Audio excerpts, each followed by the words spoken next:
choosing to spend some of your Wednesday morning listening to me speak about the evaluation of Hope Street. That some of you may be aware of Hope Street, some of you may not.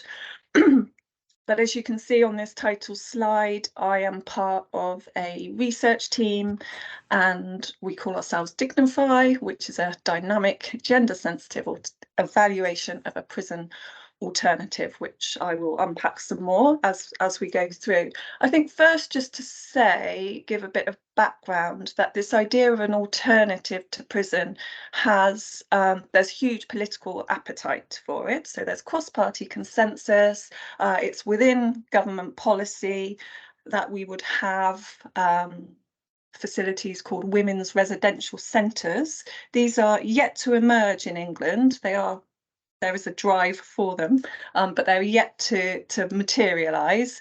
So Hope Street is not government funded. I want to put that out there at the beginning. But yes, it's very much feeding into government appetite, shall we say. Okay. So I think the big question that we probably need to answer before we get started is, why on earth do we need an alternative to prison for women? I'm talking about women today. I'm not going to touch on the needs of men in this presentation, but for women, we know that the majority of women in prison today have complex mental health needs, much higher than the general population. Well over 70% report mental health issues when they're imprisoned.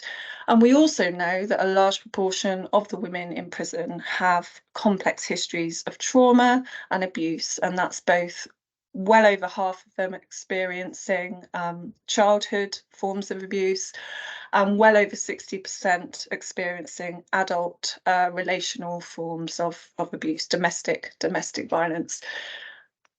And then, of course, majority of women do have children, and being separated from them in prison, I'm sure we can all appreciate, is a distressing experience. And we would argue that this is disproportionate, really, for the main,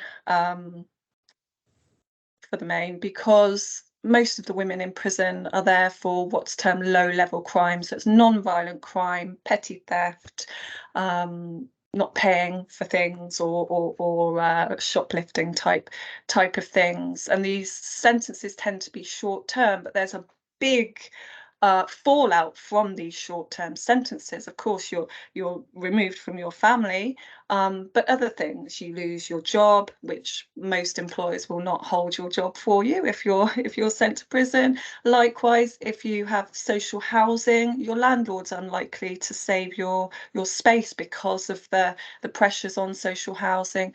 We've mentioned the removal of children. They can go into social care if the wider family can't look after them, and reversing that process is incredibly hard, and something we may not have ever thought about before. But also where children can get removed, if there's no place in the family home to look after any pets, they can also be sent to a rescue or a pound. So yes, lots of difficulties and instabilities as a result of these forms of sentencing.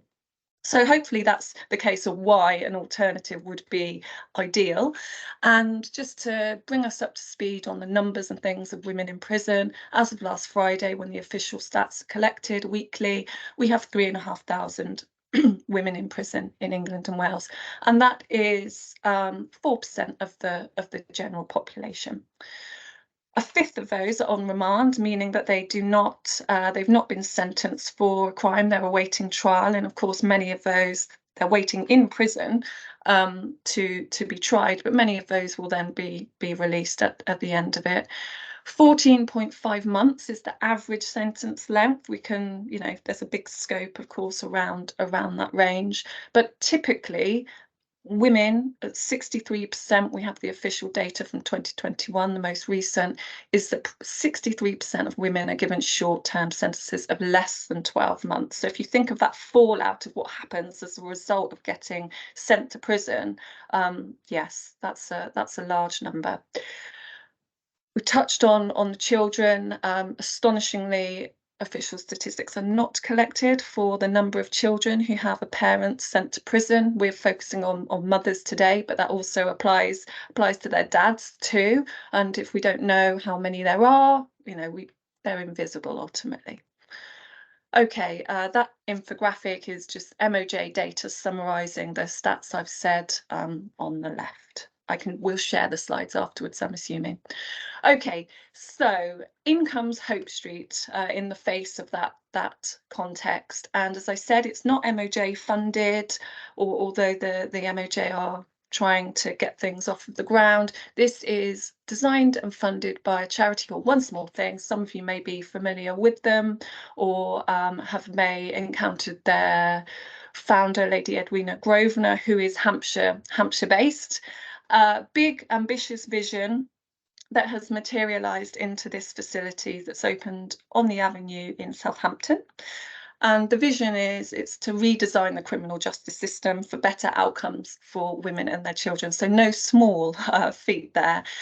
The most striking thing perhaps about Hope Street, this facility, it's a women's residential centre, i.e. women are going to live there, they do live there, but importantly they are not separated from their children. So there is the option for their children to come where appropriate and stay with them, which is the first of its kind in this country.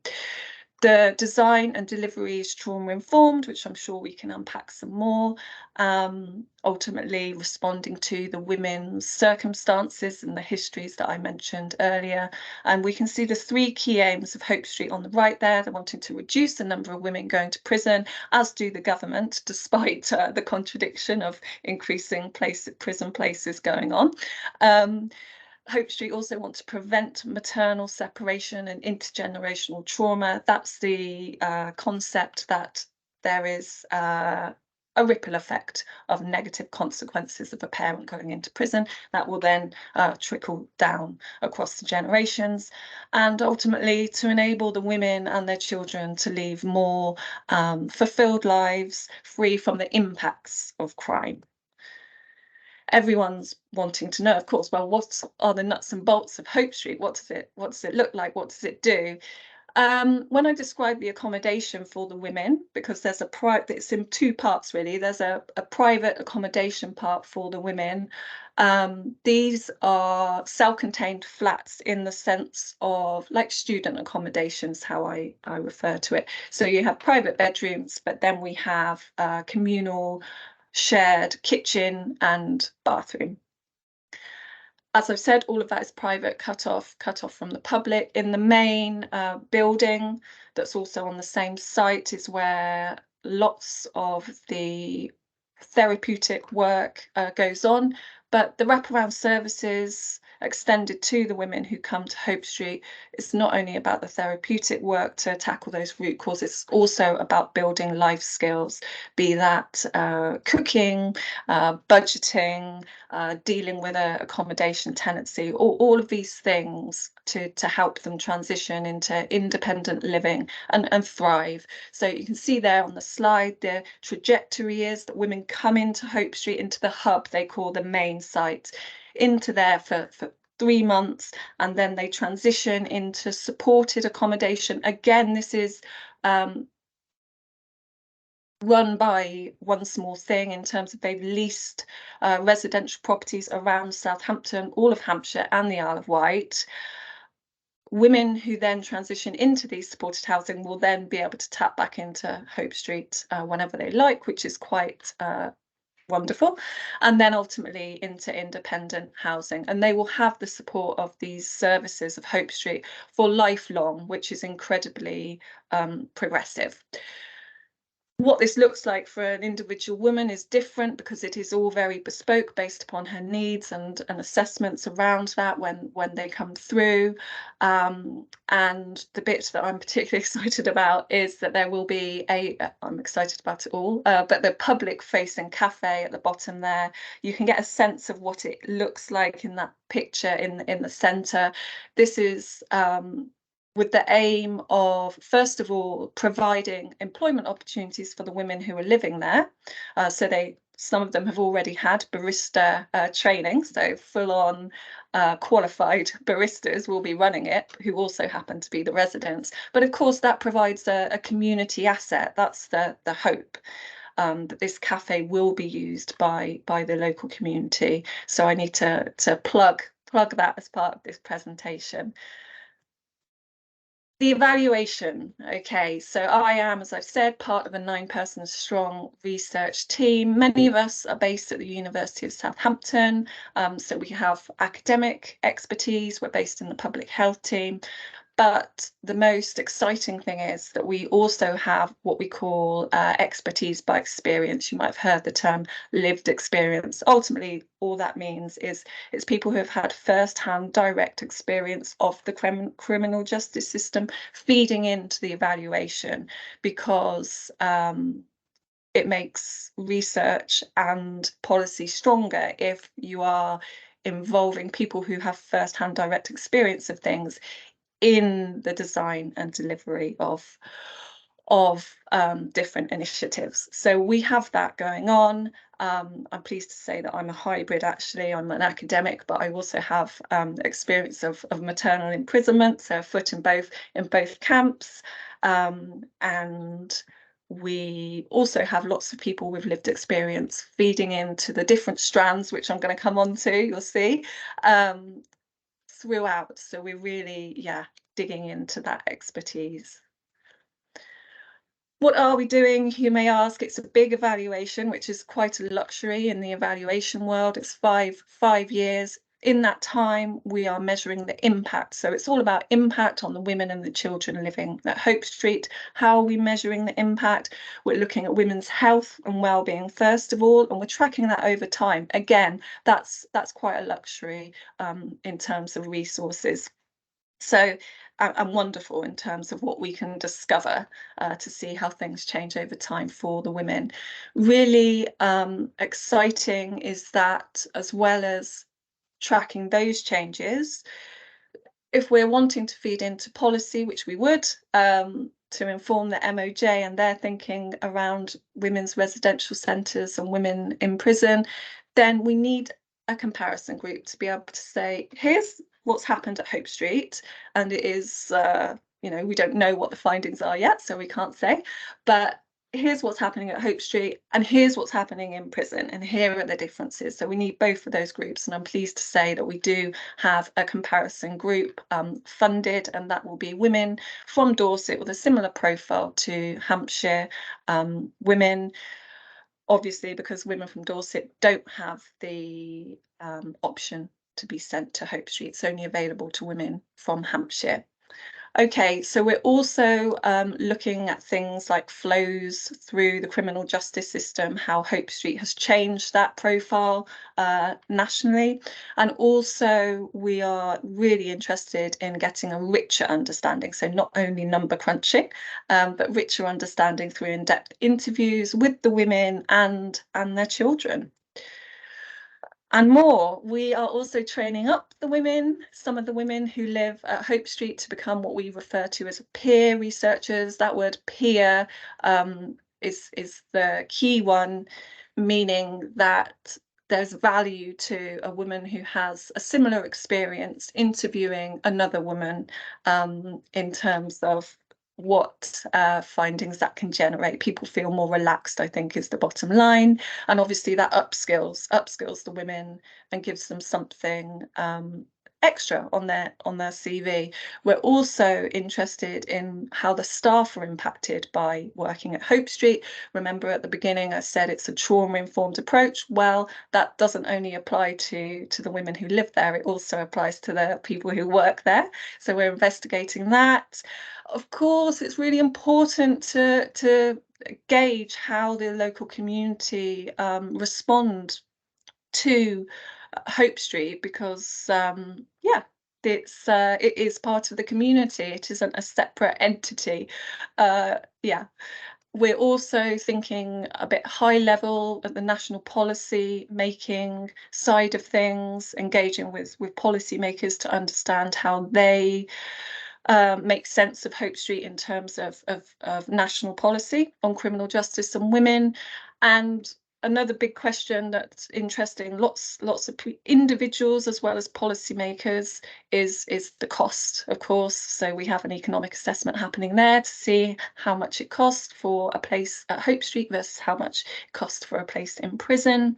And then that final one's a bit of an academic word, indicators. We're developing indicators for children and maternal imprisonment on health and well-being.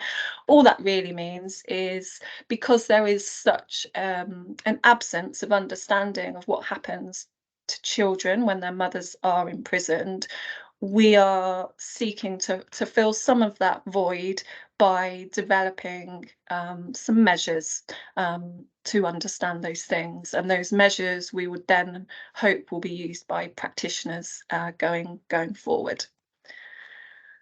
Okay, so since the beginning of Hope Street then, you can see, you might recognise that picture on the right is the Princess of Wales, Kate Middleton. You may have seen in the press, because of course it got coverage. The Princess of Wales came for the official launch opening back at the end of June. And since then, Hope Street has received 17 women to live there so far.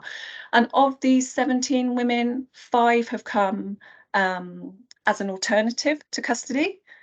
So they haven't been sent under lock and key.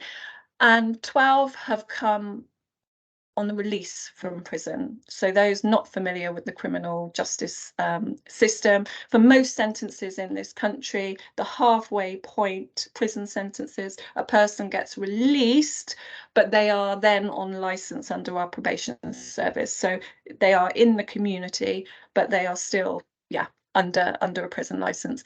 So we have 12 of those at Hope Street. Currently, or we have had 12 in total. Currently, there are 6 women living at Hope Street, and they have one child. One of the women has a child with her. As I've already plugged, there's a public-facing cafe that's opening in January. So please, go on down if it's in your vicinity and you're intrigued and curious. I think concluding thoughts for the evaluation are quite slow to come about findings through the nature of the intervention. So it's very early days. It's 6 months in, which is very early days for any new organisation, no matter what sector. Think about it. They have new staff, all fresh. They have a new building, so a new environment, all fresh. And they also have new residents and the collection of services being delivered. So all of this means it's going to take some time for a rhythm to be found. So we are, as evaluation, very enthusiastic about capturing this early stage, because if Hope Street is to be scaled up, which is the idea, then as a blueprint for change, it's important that we really understand what happened in this early phase. And also to note, you may have yourself thought those numbers looked quite small on the previous slide.